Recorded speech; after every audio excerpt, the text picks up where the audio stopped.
oración de nuestro Señor Jesucristo. No sé cuánto tiempo tengan de cristianos, pero no sé cómo les va cuando escuchan a alguien orar. Sin querer, porque uno no está queriendo oír. Pero los que oramos revelamos a veces parte de nuestro carácter, nuestra forma, no sé. Yo he conocido hermanos que duran, le dices, ¿puede orar? Oh, sí, sí, claro que sí. Toman un tiempo largo para orar y uno está ahí como que no, pues está bien, amén, amén, pero pues uno ya quiere acabar, ¿no?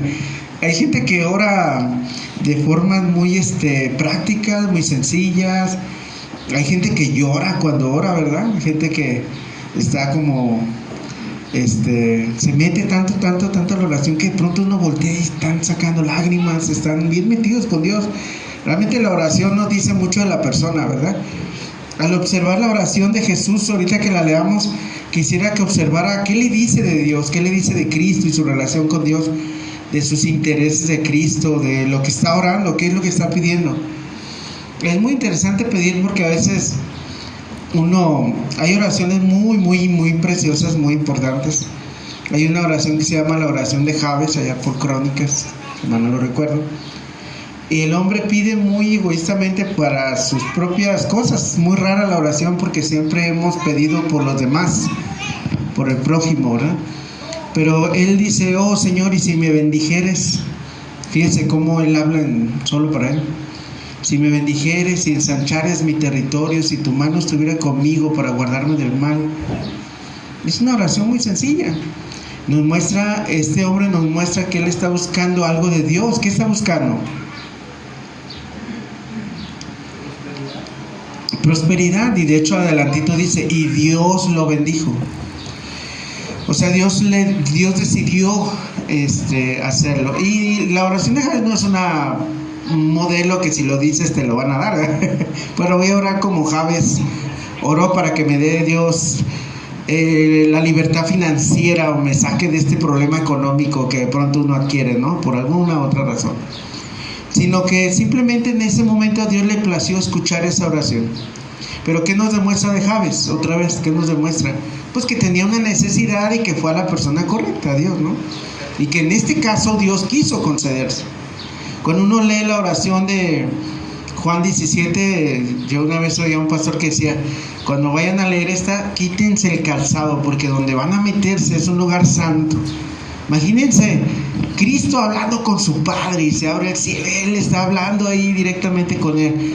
Uno pues se lo imagina, no sé dónde se lo imagina usted, ni tampoco recuerdo exactamente dónde está, sería interesante saber dónde está, pero creo que está en el Monte de los Olivos.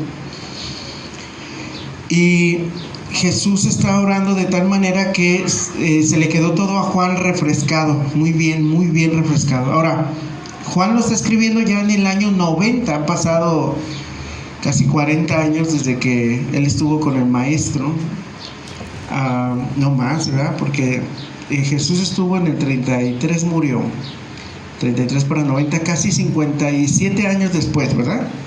¿Sí? Sí. ¿Más o menos? 57 años después él tuvo tiempo para meditar y pensar en lo que Jesús está diciendo. Ya se fundaron las iglesias, ya la iglesia está caminando. Ya está la iglesia de Éfeso, todas las iglesias cristianas, ya han muerto todos los apóstoles, nada más queda Juan. Y él está escribiendo este evangelio. Y él dice esto de Jesús, fíjese bien lo que dice. Versículo 6. He manifestado tu nombre a los hombres que del mundo me diste. Tuyos eran y me los diste, y han guardado tu palabra.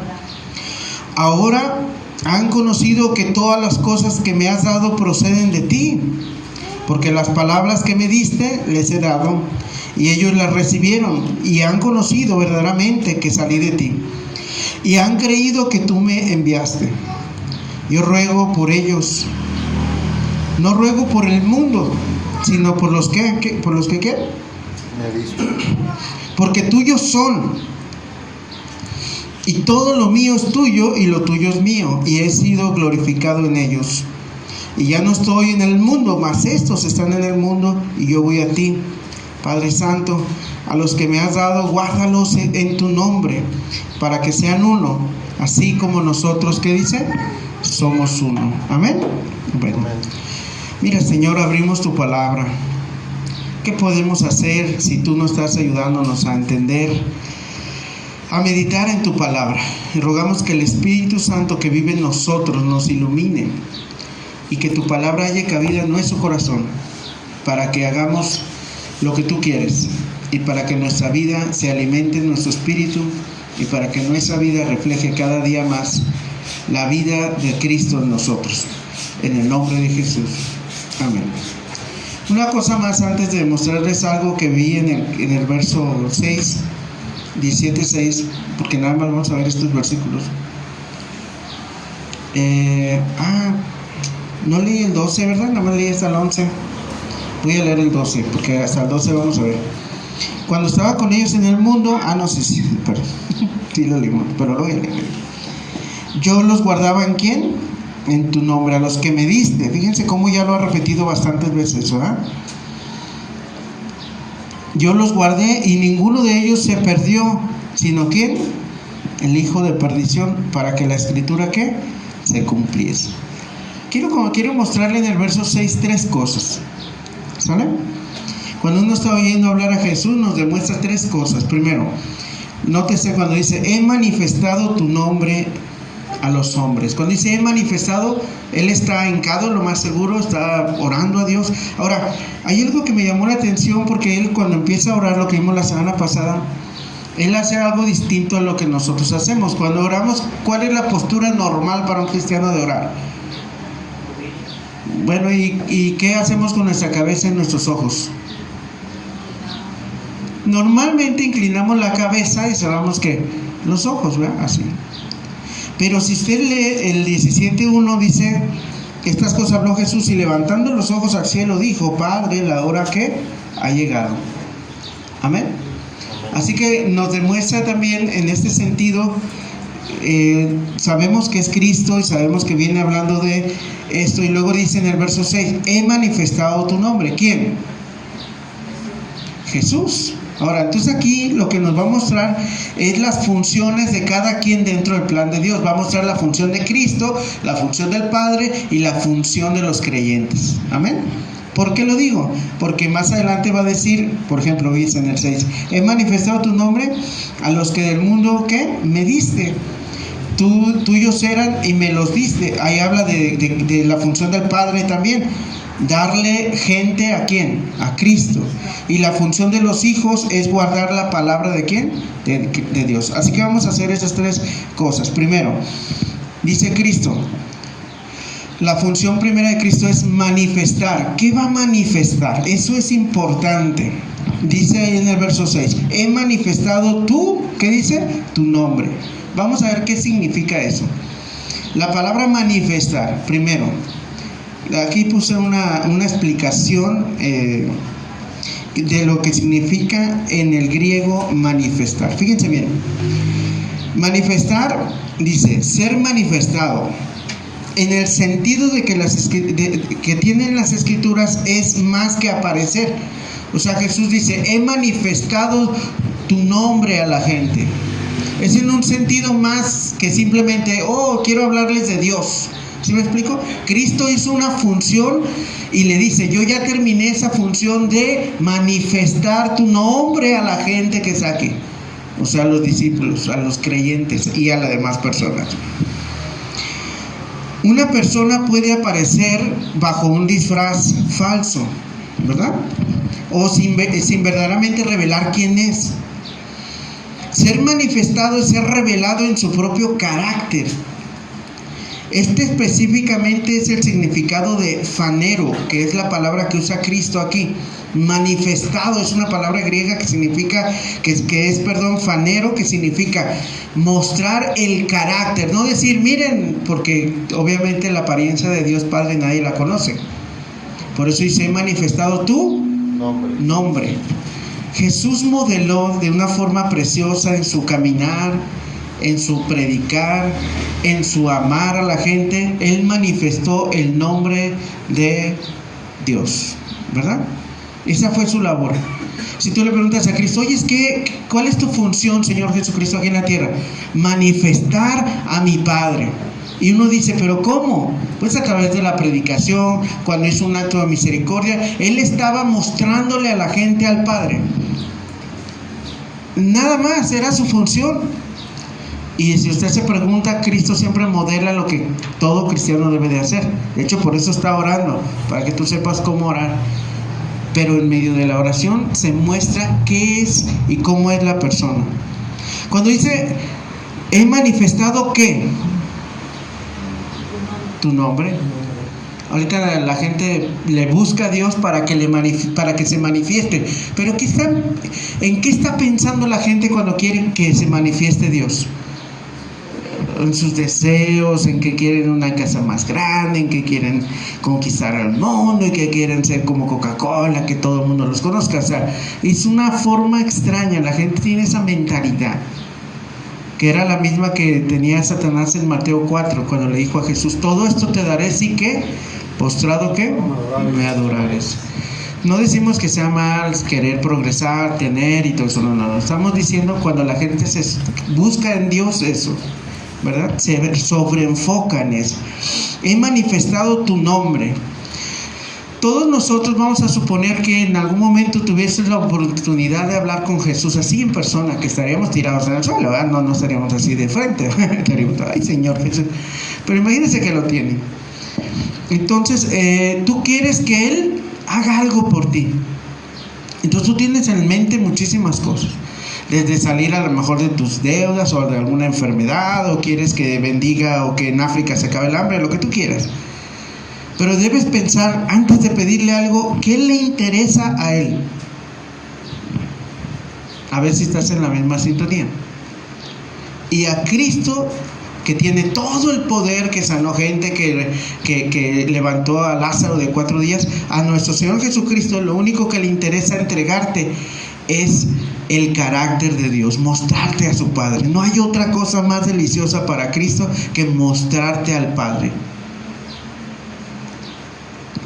Qué interesante, ¿no? O sea, vino desde el cielo, ya habían venido los profetas, ya había venido Moisés, y Jesús dijo, hace falta que la gente conozca a mi Padre.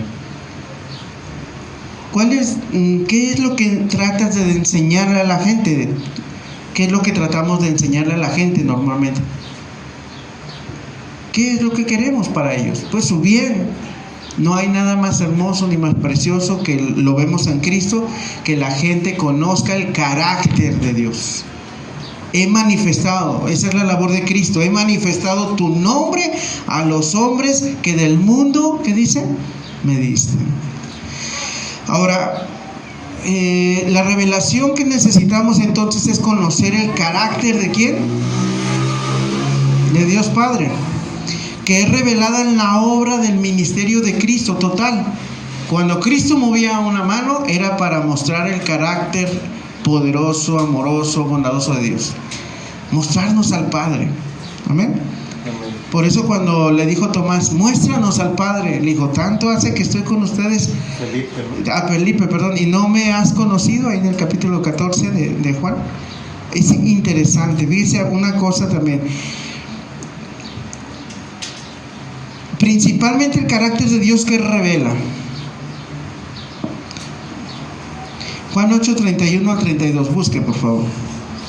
Vamos a conocer un poquito del carácter de Dios en la Biblia.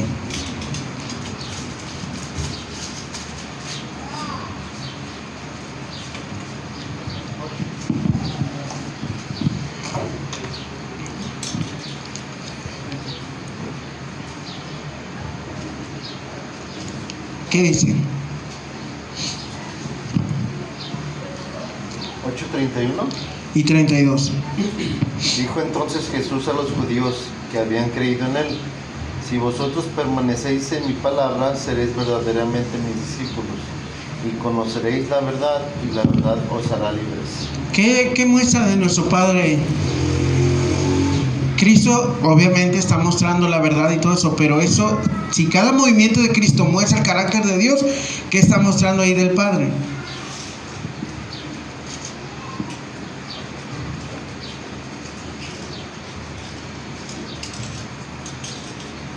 ¿Qué piensan? Que nuestro Padre, que Dios Padre es la verdad, obviamente, ¿verdad? Pero eso lo muestra Cristo a cada instante, ¿verdad? ¿Cuál es el carácter de Dios? ¿Dios se mueve en la verdad? Ahora, pareciera contraproducente decir eso, pero la Biblia está plagada de textos donde dice que Dios es luz y ninguna tiniebla hay en ¿dónde? En él.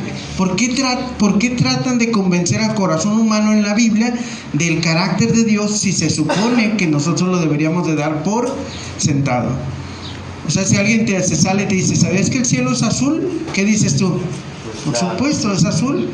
Si yo te digo, ¿sabías que Dios Padre es un Dios de verdad? De la verdad, que representa la verdad. ¿Por qué está eso en la Biblia si es tan obvio?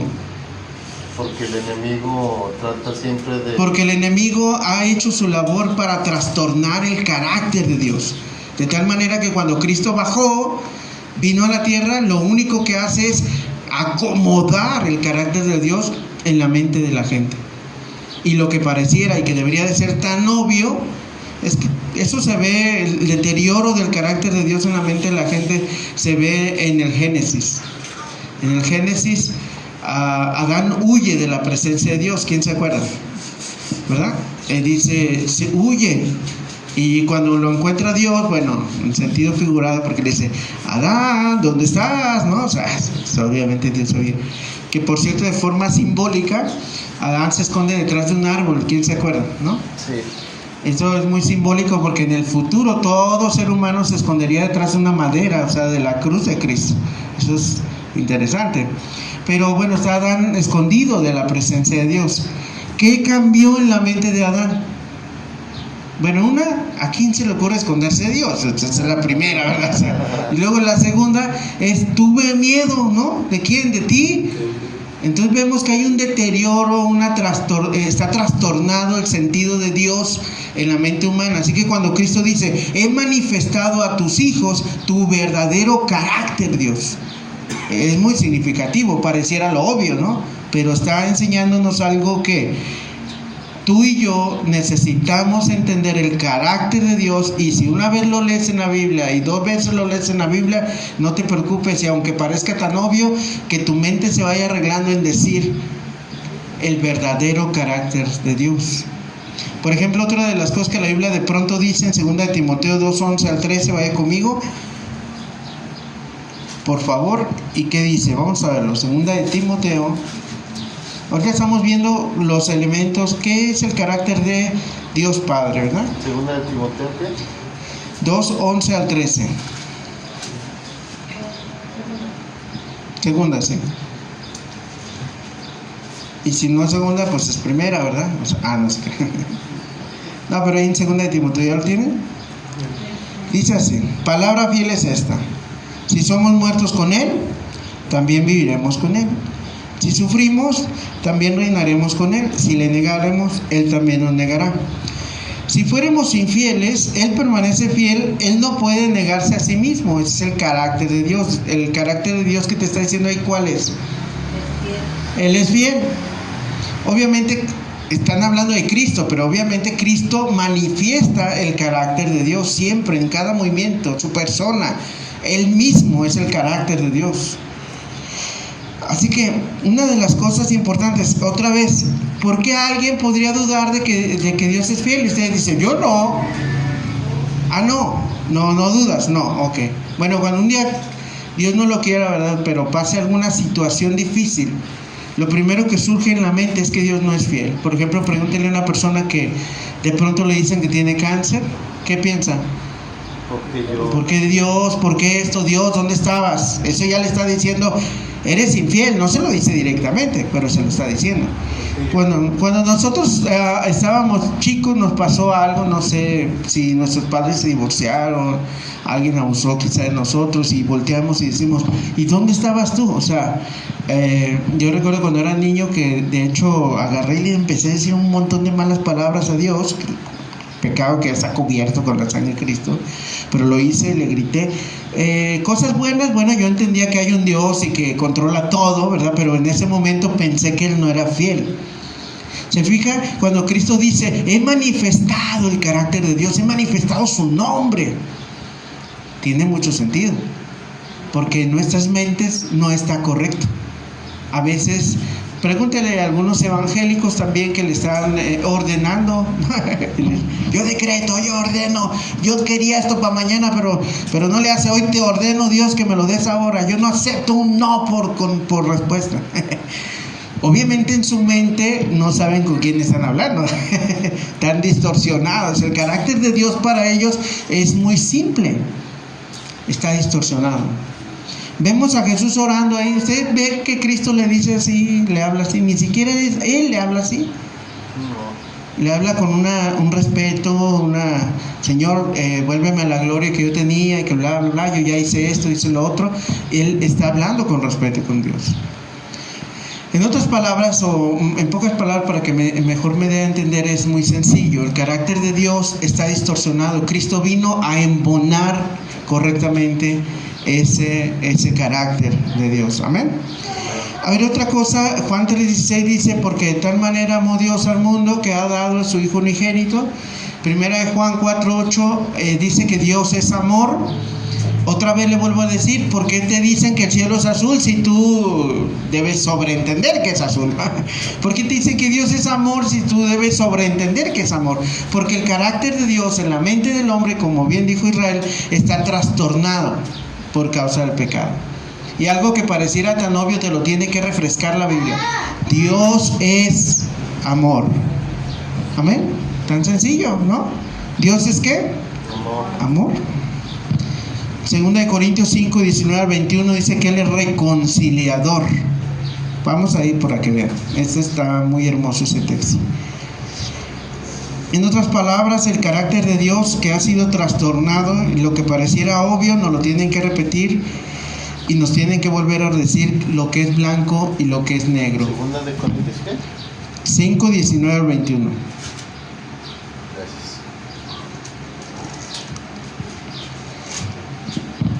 Ok, ¿ya lo tienen? Ok, fíjense lo que dice. Que Dios estaba en Cristo reconciliando consigo al mundo, no tomándoles en cuenta a los hombres sus pecados, y nos encargó a nosotros la palabra de la reconciliación.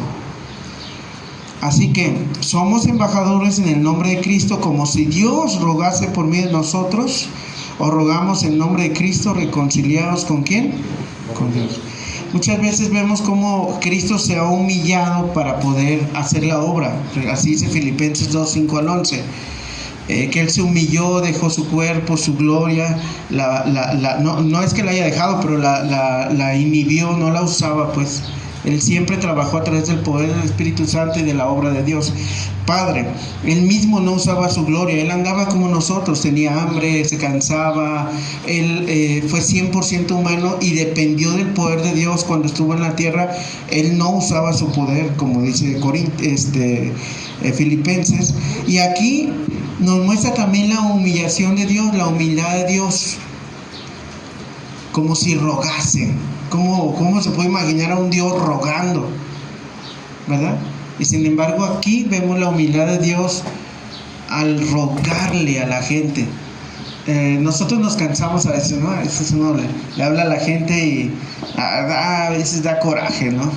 Recuerdo que íbamos predicando en un parquecito, y una compañera estábamos estudiando cómo hablarle a la gente de Dios, y que nos llevaron a practicar. Y entonces estábamos evangelizando, como le llamamos nosotros, y iba una compañera, y entonces estaba hablando con una pareja, y la pareja bien renuente y que no quería saber nada de Dios, y la muchacha simplemente dijo: pues si no quieren está bien, por mí váyanse al infierno, dice. Se dio la media vuelta y se fue. Pues obviamente el maestro le habló y le dijo: oye, mira, así no son las cosas. Si no quiere, tú sonríe y te vas quedito, no pasa nada, porque en el futuro puede ser que alguien le vuelva a hablar, o tú misma le tienes que rogar que se arrepienta. Entonces nosotros aquí, este pasaje es bonito porque nos dice como si Dios rogase por medio de nosotros. ¿Qué te está diciendo? Que en algún momento a alguien le tienes que rogar que se entregue a Dios. No sé cuántas veces le hablaron a usted de Dios. Como 20. Oye, mira, cree, no, yo no necesito de Dios, yo estoy bien, no, yo creo en Él, yo no soy una persona mala, ¿qué? No sé qué decía usted. pero en el sentido, nosotros lo que estamos viendo que Jesús dice, yo estoy manifestando tu nombre, es lo que le dice a Dios, es su reporte. Padre, he acabado tu obra. Padre, he manifestado tu nombre. No nos dio a conocer cuántos universos más hay, si hay o no vida por allá en otros universos. No nos dio a manifestar cómo se llama la estrella más lejana, la última que solamente Él conoce. No, nos mostró el carácter de Dios, el carácter de su Padre. He manifestado tu nombre a los que me dicen. ¿Se fija? Es más importante que conocer cuál estrella está más allá. Es más importante que todo el dineral que gasta la NASA para ver si hay agua en otro planeta. Cristo lo único que vino a la tierra desde el cielo es a manifestar el correcto carácter del Padre. ¿Sí va conmigo? Sí. Y eso es asombroso. Que te vengan a decir lo que debería de ser obvio en la mente de cada persona creada, pero que ya no es obvio. Que las religiones, que la televisión o que lo que sea han trastornado el carácter de nuestro Dios. Por eso cuando quieres ordenar tu mundo y tu mente de cómo es Dios, tienes que ir a la Biblia. O sea, no vas a ir a otro lado. Aquí está revelado y manifestado el carácter de Dios. Si tú vas a la Biblia, a otro lado que no sea la Biblia, te van a llenar la mente de lo que tú quieras, menos de lo correcto. Así que bueno, ahí quedó claro que el texto en el capítulo 17, verso 6 dice, he manifestado tu nombre. Así que lo que vemos ahí es la función de Cristo. La función de Dios, ¿cuál es la función de Dios en ese mismo pasaje? De Dios Padre. Esa era la función de Cristo, ¿verdad? ¿Cuál es la función del Padre?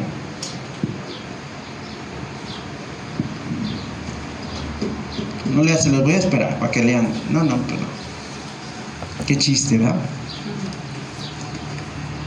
En el 6, ¿cuál es la función del Padre? Investíguelo. Dice Cristo, yo ya hice esto. ¿Y qué había hecho previamente Dios Padre?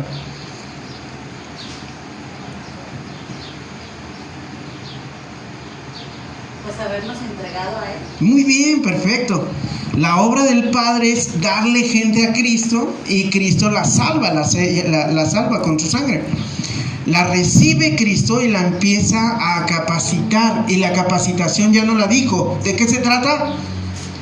De decirnos cuántos ángeles hay, los nombres de los más poderosos, las gemas preciosas que están en el cielo. ¿Es lo que nos dice?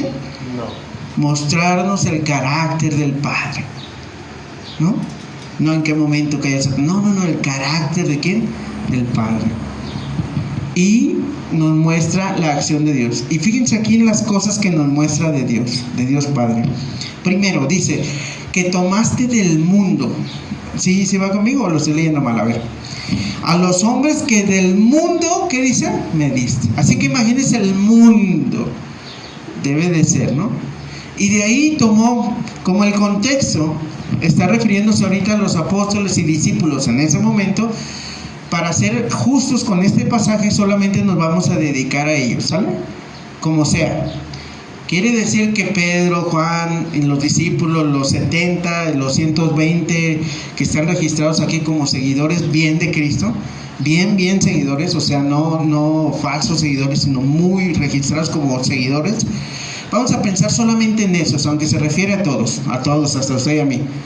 Pero es la forma de Dios. Llega a un mundo perdido, todos son pecadores. Dios Padre. Y de ahí toma un grupo y se lo lleva a Jesús y le dice, esto es lo que tengo para ti.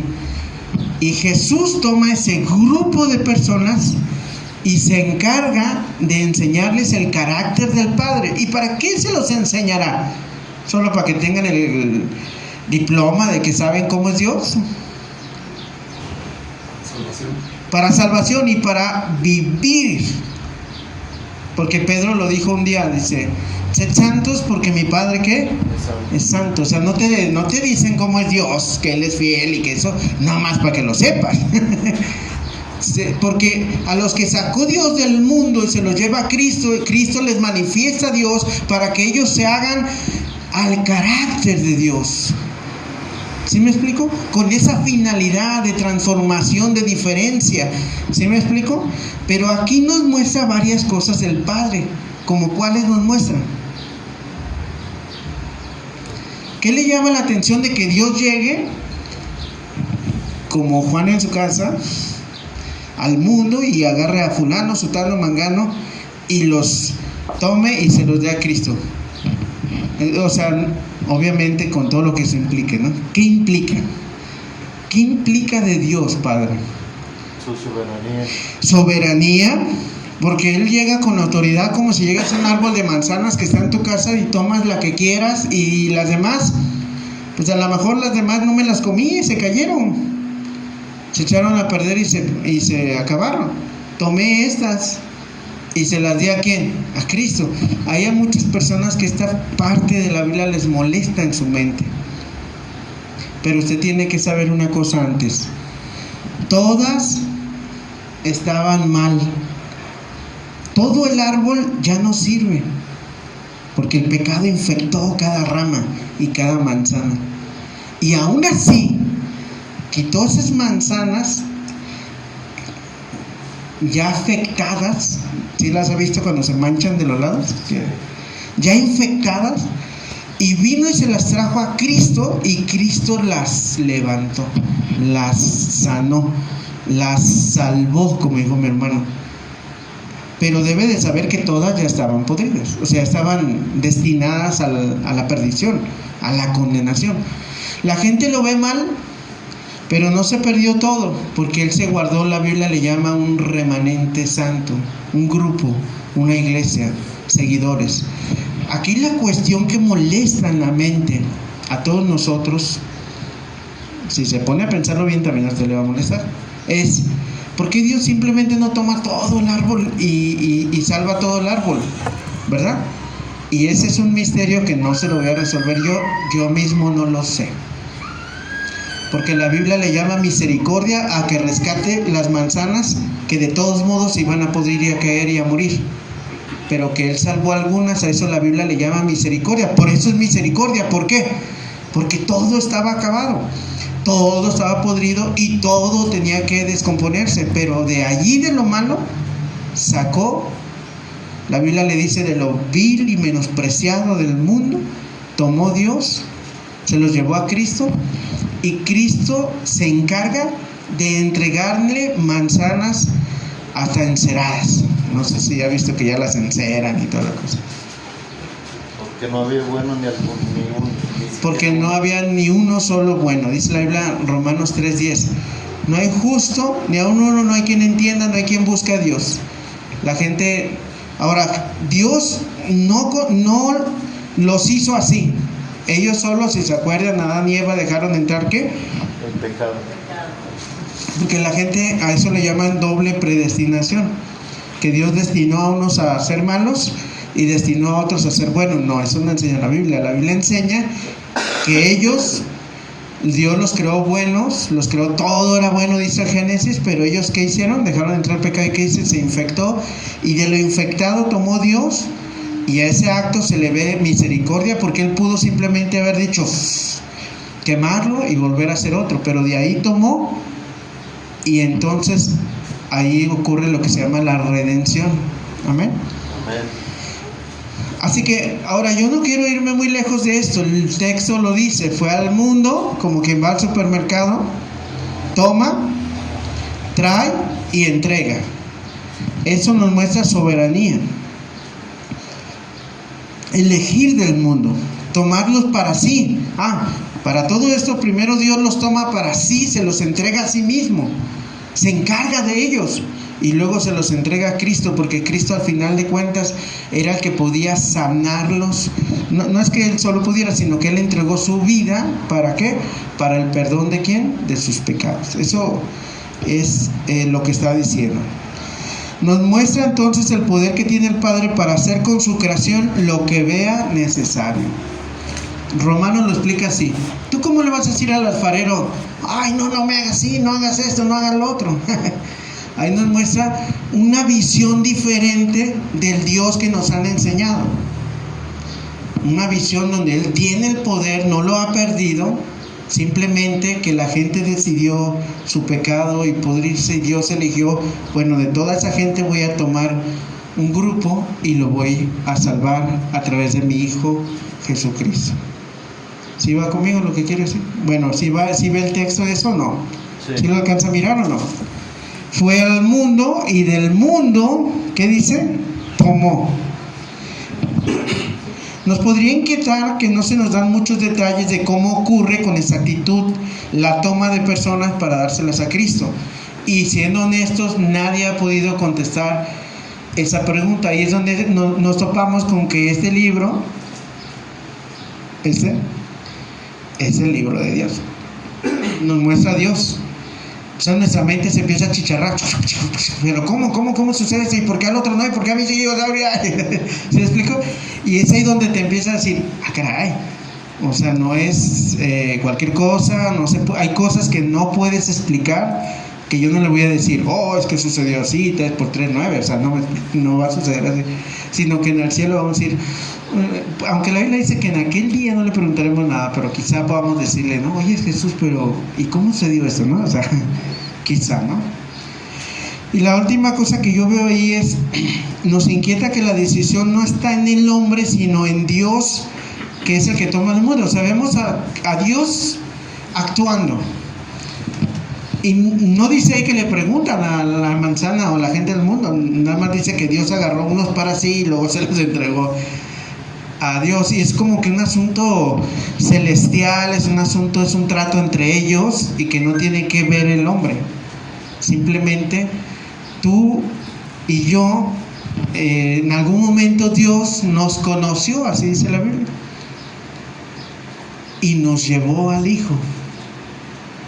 Y eso en palabras exactas no se puede decir. Solamente la Biblia lo enseña así. Un poco de eso les habló el pastor Carlos la semana pasada. Fíjense lo que sigue diciendo. Esas eran las cosas que hace el Cristo. Vamos a ver si estamos bien. La gente luego se duerme en el culto y nada más le hace así. Y la única forma de saber si está dormido no es preguntarle. Así que le voy a preguntar. Entonces, ¿cuál era la función de Cristo cuando dice manifestado? ¿Quién lo dice? A ver. ¿Qué manifestó? Al Padre, muy bien. ¿Y cuál es la función del Padre? Sí, esa era la función del Hijo, pero ¿cuál es la función de Dios Padre? Llevar las almas a Cristo. Llevar las almas a Cristo, muy bien. Y ahora vamos a ver la función del ser humano. ¿Sabe? Dice así. Fíjense lo que dice en el texto. Tuyos eran, y me los ¿qué?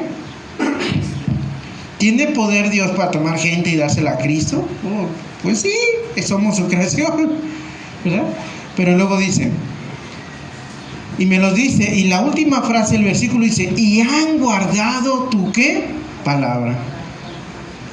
Esa palabra que estaba llena del carácter de Dios, llena del conocimiento de Dios Padre, que era el máximo interés de Cristo.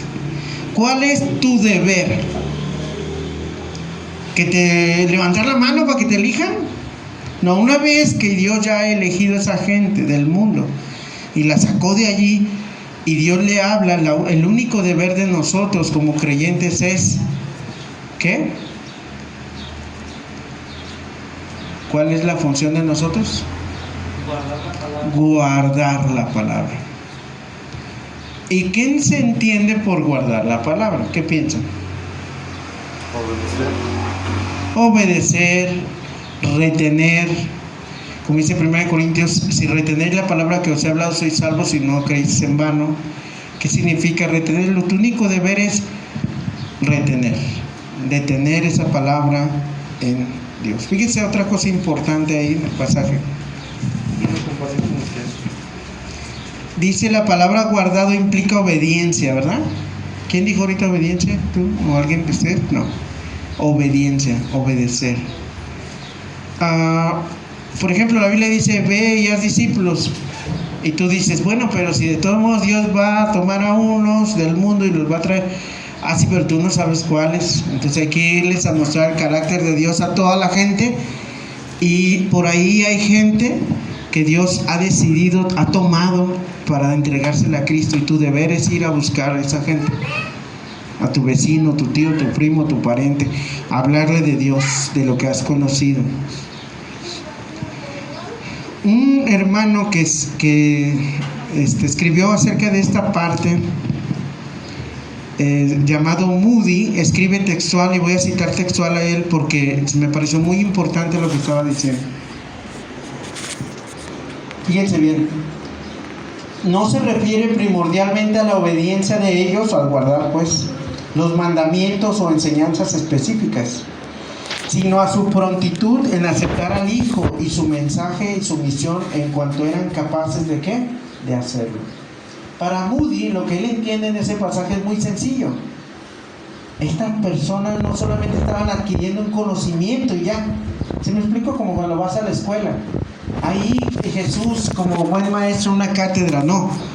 Sino que ellos estaban realmente entendiendo quién era Cristo, qué mensaje traía sobre el Padre, entendiendo, asimilándolo y creyéndolo.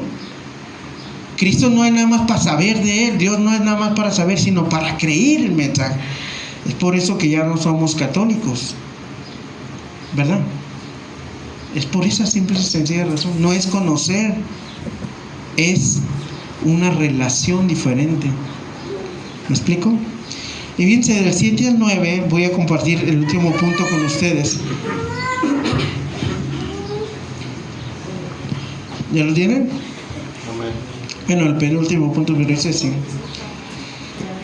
ahora han conocido que todas las cosas que me has dado proceden ¿de quién? De ti. Porque las palabras que me diste les he dado y ellos las recibieron y han conocido verdaderamente que salí de ti y han creído que tú ¿qué? Me enviaste. No voy a repetir mucho eso porque aquí lo único que está haciendo es ahondando en lo primero. Pero quiero decirte algo. Jesús apela a la fuente de salvación. Habla de que nosotros debemos entender cuál es la relación entre Cristo y el Padre. Ahorita está dominando mucho una creencia donde piensan que Dios no es en tres personas, sino que es uno, en el sentido que no es Padre, Hijo y Espíritu Santo como nosotros lo entendemos. Así a grosso modo con lo que usted está viendo, ¿le parecería descabellado que Cristo estuviera fingiendo hablar con alguien que en realidad está haciendo Él? ¿Sí o no? Estaría mintiendo. Estaría incurriendo en una mentira, ¿verdad? Pero no solo eso. La Biblia trata de que saboreemos, de que observemos el tipo de comunión que tienen el Padre y el Hijo. O sea, no es nada más ahí. Fíjense cómo Jesús habla en el 7. Dice, ahora han conocido que todas las cosas que me has dado proceden de ti. O sea, Él habla de que ellos identifican que Jesús es el verdadero Hijo de Dios, que realmente está respaldado por Dios. ¿Se acuerdan cuando lo van a bautizar que una voz del cielo dice, este es mi Hijo amado en quien tengo complacencia? ¿Se acuerdan de eso? ¿Y qué es lo que está haciendo? Respaldando al Hijo. Y Jesús le está diciendo al Señor, mira, en los resultados que te ofrezco ahora ellos precisamente están reconociendo que yo soy tu Hijo amado y que tú y yo tenemos una relación especial. Así que no es de que, Él está fingiendo que habla con un espejo, no. Él está hablando con la primera persona de la Trinidad, que es el Padre, y Él está aquí en la tierra cumpliendo una misión, aunque Él mismo dice la Biblia que también tiene todas las cualidades, todos los atributos, todo el poder, toda la deidad de Dios. Ahora bien, en el 8, las palabras que me diste, hermanos, esto es un asunto de palabras. Qué sencillo parece, ¿verdad? O sea, la gente a veces dice, es que los cristianos se reúnen y bla, bla, bla, bla, y luego andan bla, bla, bla, y puro bla, bla, bla, bla. Pues, ¿qué creen? A Dios le pareció que la gente se salvara por la locura de la predicación. ¿No dice así 1 de Corintios capítulo 1, verso 18? A Dios le plació que aunque parezca loco, ¿cómo nada más hablan y hablan? No, yo quiero ver demostración de poder, que un ángel se pare al lado del pastor Jorge y que demuestre, ¿no? No, este es un asunto de transmitir verdades, de vivir esas verdades. Es un asunto de palabras. Jesús no le dice, ¿sí viste Dios cómo sané y todo? ¿No viste cuánta gente sané? No le muestra eso, le dice, yo les he dado el mensaje que tú mandaste decir. Aunque a veces ese mensaje lo respaldó con algún milagro, algo por compasión a la gente, pero ¿cuál era su principal objetivo? A ustedes se le hace así como que cuando viene una clase, ¿no? Viene una clase y ya van a hablar la palabra de Dios. Y la predicación dura 45 minutos, una hora, y ya van a ver la predicación. Pero no le pongan los Avengers que duran 3-4 horas, ¿no? Porque ahí estamos, la gema del poder y que ya encuentren la otra gema, ¿no? Y ahí no le cuesta a uno nada, ¿no? Pero nada más está uno en la iglesia y uno dice, 4 alabanzas porque cantan 4 y porque tanta palabra. ¿Sí me explico? No, pero Jesús dice, le entrega un reporte a Dios y le dice, mira, yo les he hablado, dice el 8, porque las palabras que me diste, yo se las he transmitido. Ahora, qué bonito sería entregarle un reporte a Cristo y decirle, ¿sabes qué, Dios? A mis hijos, a mi esposa, el varón, ¿sabes qué? A mis vecinos, a la gente, yo les he dado la palabra que tú me has dado. ¿Sí me explico? Porque un día nos van a llevar a cuentas. Aquí Jesús está poniéndose a cuentas.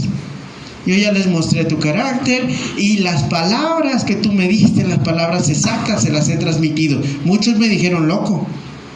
No le dijeron loco a Jesús, estás loco, estás mal. Así le dijeron. Marcos registra que su propia familia le llamó lunático. Y la palabra en griego es fuerte. Sus hermanos, Juan capítulo 7 dice, a ver, tú que te quieres dar a conocer, ve a Jerusalén, hay mucha gente, ándale, ve a hacer tus trucos allá. Y dice Jesús, les dijo, cállense, todavía no es mi hora no ha llegado. ¿Qué cosas, no? Este es un asunto de palabras, y a pesar de que es de palabras, ¿a poco no te da miedo cuando le vas a hablar a alguien de Dios? A mí sí me da miedo. Yo tengo a mi tía a veces ahí, estoy... Pues mira, tía, ¿cómo has estado? No, pues bien. Fíjate que el otro día aprendí algo de Dios. Ya vas a empezar, Jorge, con las cosas de Dios. No, tía, mira, es que esto es bien importante, tía, de veras. Un día estábamos platicando con mi tía y me dice, estábamos en su sala.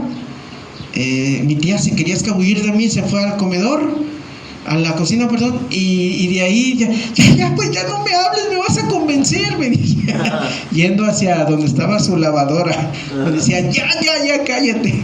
Entonces uno tiene que rogarle, uno tiene que transmitir el mensaje, llevar la palabra, ¿verdad? ¿Sí va conmigo o no? A veces uno se decepciona y a veces uno dice, no, esta gente no va a cambiar, pero tenemos que seguirlo haciendo. En el 8, ¿verdad? Voy al 9, dice, yo ruego por ellos, no ruego por el mundo. ¿Qué le llama la atención ahí? Esto está fuerte, ¿verdad? Ahora, sí, esto es muy sencillo, ¿no? Dice Jesús, yo no ruego ahorita por ellos, ¿no? No es que no le interese, pues Él murió por la gente, ¿no? No es que no le interese, pues, pero Él dice, yo ahorita, yo te estoy pidiendo por ellos, por los que guardan tu palabra, por los que creen en mí, por los que entienden quién soy. Amén. ¿Qué le llama la atención de qué te hace sentir que Dios diga, no, yo ruego por ellos? Por ellos, no, ahorita no, o sea, yo por ellos. ¿Qué te hace sentir en cuanto a tu relación con Dios, con Cristo? Que no todos somos especial, que no todos somos escogidos. No todos somos escogidos. Y miren, yo sé que esto le cuesta mucho a la gente y se lo voy a decir de una vez. Una cosa es ser escogido de Cristo, guardar la palabra de Cristo, recibir la palabra de Cristo, y otra cosa es el mundo. A los cristianos de hoy en día les cuesta entender que hay una diferencia. Cristo la hace, dice, yo me doy por ellos. Ellos pues no. Esto lo va a ver cuando el de la cruz, el que estaba a la izquierda, le decía, le injuriaba y Jesús no le contestó ni papas. Pero cuando estaba el otro que le dice, cállate, ¿por qué le estás diciendo? Tú y yo estamos aquí porque lo merecemos. ¿Se acuerdan? Sí. Dice, pero él ningún mal hizo. Y luego voltea y ora. Oh Señor, acuérdate de mí cuando vengas en tu reino. Jesús, con las últimas fuerzas que tenía, dice, claro, hijo, hoy estarás conmigo en el paraíso. ¿Sí me explico? Él ni siquiera le hizo caso al otro. A lo mejor para usted se le ve mal, que grosero, lo que usted quiera. No, grosero que no quería. Jesús dijo, yo tengo una relación con me lo voy a llevar al cielo. ¿Sí me explico? Él se arrepintió siendo la última vida, toda la vida fue un ladrón, ni lo que usted quiera, pero en ese momento, ¿qué hizo? Se entregó a nuestro Dios. Así que yo no ruego por el mundo. Hay una diferencia, hermano. Y a veces uno anhela eso. Un día a mí me regañaron porque como yo vengo de las pandillas, yo vivía en la calle y era un drogadicto y así. Y a veces cuando lo contaba, decía, no, y que yo era, y que yo hacía, y que no sé qué, y ya recibía a Cristo, yo me bajaba. Y un día me regañó un hermano y me dijo, uy, sí, cuando hablas de cómo eras antes, te desvives, pero cuando ya llegas a Cristo es como si fuera la vida más aburrida. ¿Qué pasó? No, yo estoy feliz con Cristo. Pues no lo demuestran.